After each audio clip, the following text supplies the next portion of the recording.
కార్తీక పురాణము 3వ అధ్యాయము. నదీస్థాన మహాత్యము. జనక మహారాజా, కార్తీక మాసం మాసాలన్నింటిలోకి చాలా గొప్పది.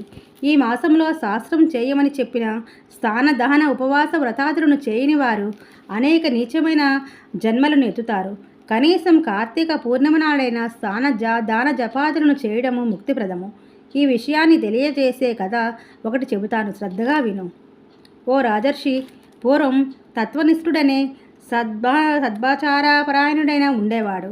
అతడు తీర్థయాత్రలు చేయాలనే కోరికతో బయలుదేరి సమస్త తీర్థాలతో స్థాన సంధ్యా వందనాది విధులను ఆచరించినాడు. అలా ప్రయాణిస్తున్న తత్వనిష్ఠుడు గోదావరి నదీ తీరానికి చేరుకున్నాడు.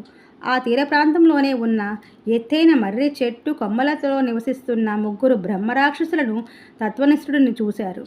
నల్లని శరీరాలతో నిప్పు కణాలలాగా మండుతున్న కళ్ళతో, పదునైన గోళ్లతో, పొడవైన కోరలతో, నిక్కబడుచుకున్న వెంట్రుకలతో మహాభయంకరంగా ఉన్న ఆ 3 బ్రహ్మరాక్షసులు తన వైపుకే రావడం చూసిన తత్వనిష్ఠుడు భయంతో వణికిపోతూ ఉన్నాడు. దిక్కుతోచని తత్వనిష్ఠుడు శ్రీమన్నారాయణుని తలంచుకుంటున్నాడు. ఆర్తితో నిన్ను ప్రార్థించిన గజేంద్రుడిని, ద్రౌపదిని, ప్రహ్లాదుడిని కాపాడిన దయా సముద్రుడివైన నిన్నే శరణ వేడుతున్నాను, కాపాడి రక్షించు దామోదర అంటూ గొంతెత్తి ప్రార్థిస్తూ మొరపెట్టుకున్నాడు. తత్వనిష్ఠుడు చేస్తున్న హరినామస్మరణ విన్న బ్రహ్మరాక్షసులు అతడి మీదకి పరుగులు తీయడం ఆపేశారు. ఆ 3కి జ్ఞానోదయం అయ్యింది.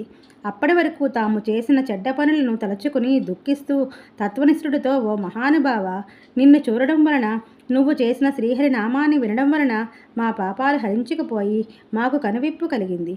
మేము నీకు ఏ విధమైన అపకారము చేయము అంటూ అతడిని నమస్కరించారు.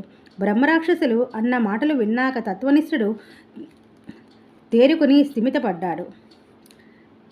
వాళ్లతో, మీరు ఎవరు? మీ మాటలు వింటుంటే మీరు చాలా మంచివాళ్ళు, బుద్ధిమంతులు అనిపిస్తుంది. మీకు సంబంధించిన వివరాలు చెప్పమని అడిగారు. 3లో ఒకడు తత్వనిష్ఠుడితో, పూజనీయుడా, నేను ద్రావిడ దేశపు బ్రాహ్మణుడిని. పండితుడనైన గర్వంతో యుక్తాయుక్త విచక్షణను కోల్పోయి అందరినీ అవమానిస్తూ ఉండేవాడిని. దౌర్జన్యంగా ధనకనక వస్తువాహనాలను అపహరిస్తూ దుర్వాసనాలకు అలవాటుపడి భార్యాబిడ్డలను, ప్రజలను కూడా బాధించేవాడిని.